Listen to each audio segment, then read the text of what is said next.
Hey there. Welcome back to Kingdom on Wall Street.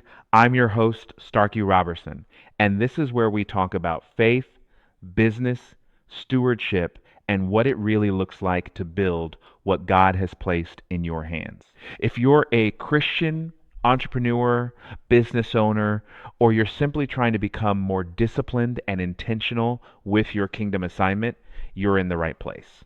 Before we get into today's conversation, take a second to like this video and subscribe to the channel. We're bringing you valuable new content throughout the week as we build an ongoing conversation around kingdom business, entrepreneurship, stewardship, and purpose. Subscribing to this channel is by far the easiest way to stay connected. And grab a pen and paper for this one, because today we're going to talk about something almost every entrepreneur says they want: growth, more customers, more revenue, more opportunities, more employees, more locations, more reach, more impact. We pray for growth, we plan for growth, we talk about growth. But there's a question we don't ask nearly as often. What would happen if the growth actually came? That's what I want to talk about today. Here are 5 signs your business may not be ready to grow. Number 1, everything still depends on you. This is probably the clearest warning sign. If you disappear for 3 days and the business practically stops operating, you don't really have a scalable business yet. You have a business that depends heavily on its owner. And listen, especially in the beginning, that's normal. You may be the salesperson, the customer service department, the administrator, the marketer, the person sending invoices, the person answering emails, the person doing the actual work. There are seasons when that's simply what entrepreneurship looks like. But if you're praying for significant growth, eventually something has to change because you have a capacity limit. There are only so many calls you can answer, only so many customers you can personally serve, only so many emails you can send, only so many decisions you can make, only so many hours in the day. So here's the question: what happens when your customer volume doubles? Don't answer emotionally, answer operationally. Could you handle it? What happens if you receive 50 new orders tomorrow? What happens if 10 prospective customers contact you at the same time? What happens if your biggest marketing campaign actually works? Sometimes we're trying to solve the problem of not having enough customers without preparing for the problem of having too many customers. That's a very different problem. Growth requires capacity, and capacity often requires systems, people, automation, processes, or some combination of all 4. Write this down. If everything depends on me, growth will eventually be limited by me. That's not an insult, that's mathematics. One person has finite capacity. Number 2, your processes only exist in your head. Let me ask you something. If someone joined your business tomorrow, could they figure out how things work without following you around all day? How do you onboard a customer? How do you process an order? How do you respond to a complaint? How do you follow up with a lead? How do you issue a refund? How do you prepare an invoice? How do you close at the end of the day? How do you handle a service request? How do you know when something has been completed? If the answer to every question is, ask me, you've got a problem. Because now you aren't just the owner, you're the operating manual. And the operating manual gets tired. The operating manual goes to sleep. The operating manual gets sick. The operating manual forgets things. The operating manual eventually becomes overwhelmed. This is why documentation matters. You don't need a 500-page corporate manual when you have a 2-person business. But you should begin documenting repeatable work. What happens first? What happens next? Who's responsible? What information do they need? What happens if something goes wrong? That's how knowledge moves from a person into a system. And once knowledge becomes systematic, somebody else can learn it. That's how capacity begins expanding beyond the founder. Number 3, you don't know your numbers. Growth can hide bad business. That's dangerous. A company can increase revenue while becoming financially weaker. You can sell more and make less. You can hire too quickly. You can underestimate fulfillment costs. You can spend money acquiring customers who aren't profitable. You can have thousands of dollars flowing through the business and still be unable to pay your bills. So before asking, how can I double revenue? You need to understand what's happening with the revenue you already have. What does it cost you to deliver your product or service? What's your gross margin? What are your fixed expenses? What are your variable expenses? How much cash do you need to operate? How long does it take customers to pay you? What obligations increase when sales increase? Which products or services are actually profitable? You don't have to become an accountant, but you do have to understand your business because growth magnifies things. If you have a healthy model, growth can magnify strength. If you have a broken model, growth can magnify the problem. More isn't automatically better. Healthy growth is better. And for a kingdom entrepreneur, I think understanding the numbers is part of stewardship. We shouldn't be afraid of financial information. Money is one of the resources moving through the organization. We need to know where it's going. Number four, your customer experience is already inconsistent. This is a big one. You're asking for more customers. How are you treating the ones you already have? Are calls being returned? Are emails being answered? Are orders being fulfilled on time? Are customers confused about what's happening? Do people know what to expect? Are complaints being resolved?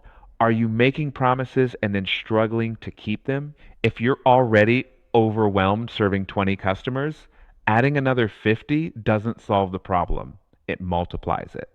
And this is where ambition can become dangerous. We can become so focused on acquiring the next customer that we stop stewarding the customer who already trusted us. Growth should not require service to collapse. In fact, one of the best ways to prepare for growth is to improve the customer experience before the growth arrives.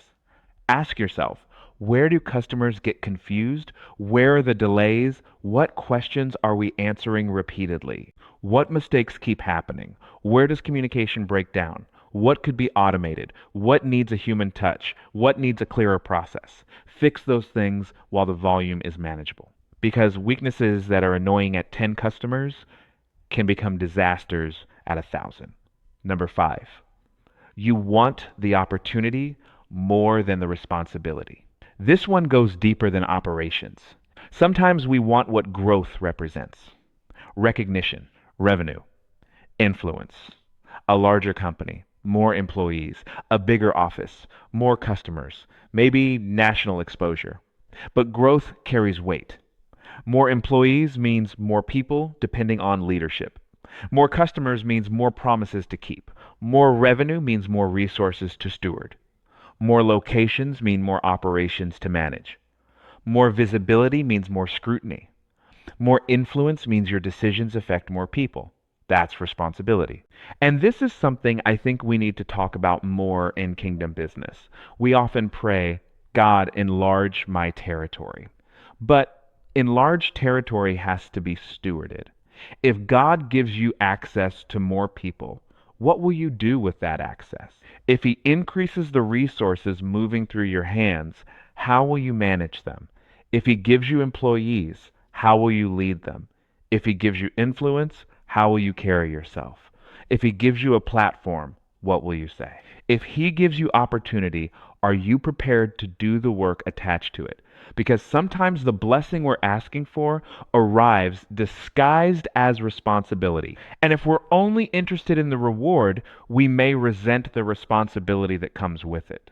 So maybe the question isn't simply, am I ready for more? Maybe the question is, am I becoming the kind of steward who can responsibly carry more? That's a very different question. And I want to make an important distinction here. I'm not telling you that everything has to be perfect before you grow. It won't be. You will learn while growing. You'll discover problems you couldn't have anticipated. You'll make mistakes. You'll adjust systems. You'll hire people who don't work out. You'll choose technology that eventually needs to be replaced. You'll change processes. That's business. Readiness does not mean perfection. Readiness means you're intentionally developing capacity. That's the difference. You're not waiting until every possible problem has been solved. You're asking, what can I reasonably prepare for now? And this is where relationships become important again. Because preparing for growth doesn't necessarily mean building every capability internally. You may need a bookkeeper, a technology provider, a marketing partner, a contractor, a lender, a consultant, an employee, a vendor, a referral relationship, a professional who understands something you don't. Growth frequently requires an ecosystem around the business. And that brings me to Ellen Tren. If you've been following Kingdom on Wall Street, you've heard me talk about Ellen Tren because we're actively building the network right now. Ellen Tren is designed to strengthen connectivity across the Christian community and economy by helping Christians, Christian owned businesses, churches, professionals, and other applicable organizations become easier to discover. And right now, registration is free. If you're a Christian business owner, you can list your business for free. If you represent a church, you can list your church for free. And other applicable organizations can establish their presence as well. So I want you to join us. Go to ellen.tren.com. That's ELENTREN.com. And the link is in the description below. Create your account, establish your presence, list your business or church for free, and become part of the network we're building. Because as your business grows, you're probably going to need people. And somebody else is going to need what you provide. That's why discoverability matters. Now, let's bring this back to today's lesson. I want you to write down these 5 things: dependency, processes, numbers, customers, responsibility, and ask yourself one question under each one. Dependency: what currently stops working if I'm unavailable? Processes: what do I repeatedly do that still isn't documented? Numbers: which financial number in my business should I understand better than I currently do? Customers: what is the biggest weakness in my current customer experience? Responsibility: if my business doubled over the next 12 months, what new responsibility would I have to become capable of carrying? Don't answer those questions based on the business you hope to have. Answer them based on the business you actually have today, because that's where preparation begins. And I want to leave you with something. Slow seasons aren't always wasted seasons. Sometimes slow gives you room to build, room to document, room to learn, room to correct mistakes, room to strengthen systems, room to develop discipline, room to understand your customer, room to build relationships, room to prepare. That doesn't mean every slow season was sent by God as some deliberate training exercise. We have to be careful about assigning spiritual explanations to everything that happens in business. Sometimes we're slow because our marketing isn't working. Sometimes the offer needs improvement. Sometimes the market changed. Sometimes we're simply new. But whatever the reason, you can still steward the season you're in.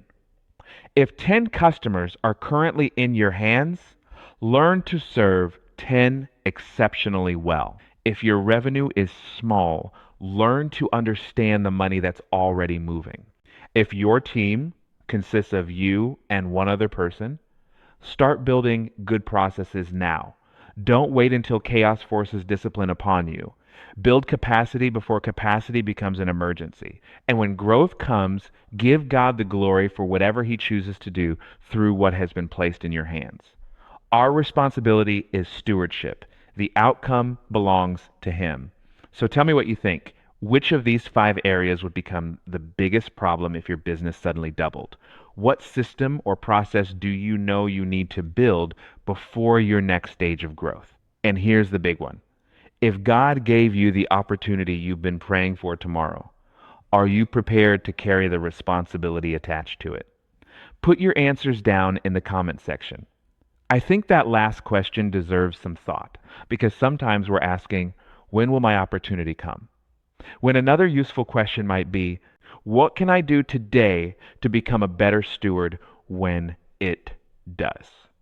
Thank you for watching, and I'll see you next time.